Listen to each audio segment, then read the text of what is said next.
નમસ્કાર, આપ જોઈ રહ્યા છો નેશન પ્લસ ન્યૂઝ. હું છું આપની સાથે હિરલ પંડ્યા. વડોદરા શહેરમાં રખડતા ઢોર બાદ હવે રખડતા શ્વાન એટલે કે સ્ટ્રીટ ડોગ્સનો આતંક ચિંતાજનક રીતે વધી રહ્યો છે. વાઘોડિયા રોડ પર આવેલી તુલસીનગર સોસાયટીમાં રખડતા શ્વાનોએ ભારે આતંક મચાવ્યો છે, જ્યાં છેલ્લા 4 થી 5 મહિનામાં જ 25 જેટલા લોકો શ્વાનનો શિકાર બન્યા છે. વાઘોડિયા રોડની તુલસીનગર સોસાયટી અને તેની આસપાસના વિસ્તારોમાં શ્વાન કરડવાના બનાવો સતત વધી રહ્યા છે. તાજેતરમાં જ શ્વાનના હુમલામાં એક 10 વર્ષના માસૂમ બાળક સહિત અનેક લોકો ગંભીર રીતે ઇજાગ્રસ્ત થયા છે.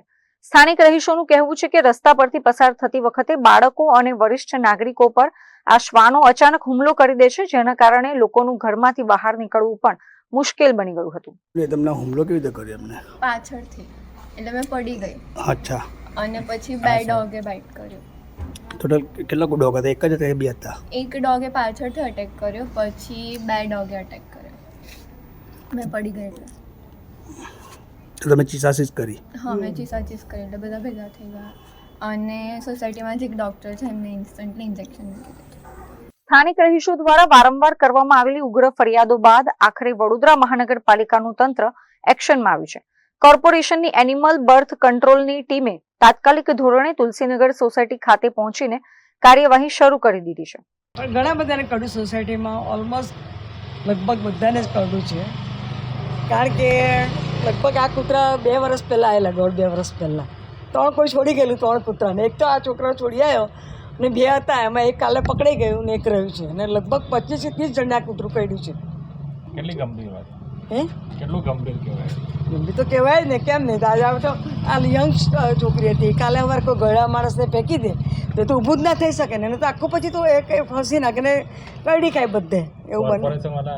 આવ્યા હતા, કાલે આવ્યા હતા. એકને લઈ ગયા, એક ખબર નહીં ક્યાં ભાગી ગયું, મળતું જ નથી. એક તો જે બચકું ભર્યું એ લઈ ગયા. હા, એને લગભગ એને જ લઈ ગયા છે. આશરે કેટલા લોકોને? 20 થી 25 જણને કાઢ્યું છે, ઓછામાં ઓછા. તમે તો આ ગલીમાં બધાને, પેલી ગલીમાં બધાને કરડા જ છે લગભગ. આને પણ કાઢ્યું છે. એ તો ખાલી ઊભા હતા અને ગાડી નીચે આવીને બટકું પર લીધું એમને. એમનો વિસ્તાર થઈ ગયો, કે છે એમનો વિસ્તાર એવું જ છે. સાચી વાત છે. અત્રે ઉલ્લેખનીય છે કે વીએમસીની ટીમે વિસ્તારમાં આતંક મચાવનારા હિંસક શ્વાનને પકડી પાડીને આઇસોલેશન વોર્ડમાં ખસેડ્યો છે. આ સાથે જ કોર્પોરેશનની ટીમ દ્વારા આસપાસના વિસ્તારોમાં અન્ય હિંસક શ્વાનોને શોધવા માટે વધુ સર્વે હાથ ધરવામાં આવ્યો છે. પરંતુ સાથે જ તંત્ર દ્વારા નાગરિકોને એક ખાસ અપીલ કરવામાં આવી છે કે શેરી કે સોસાયટીના રખડતા શ્વાનોને ખોટી રીતે ચીડવવા નહીં, જેથી તેમના હિંસક બનવાની શક્યતા ન રહે. જોકે સ્થાનિકોની માંગ છે કે આ સમસ્યાનો કાયમી ઉકેલ લાવવામાં આવે. Bureau report, Nation Plus News, Vadodara. સમાચારોના સતત અપડેટ મેળવવા માટે અમારી નેશન પ્લસ ન્યૂઝની યુટ્યુબ ચેનલને સબસ્ક્રાઇબ કરો, બેલ આઇકન દબાવો અને જોડાયેલા રહો ફેસબુક, ઇન્સ્ટાગ્રામ અને ટ્વિટર પર.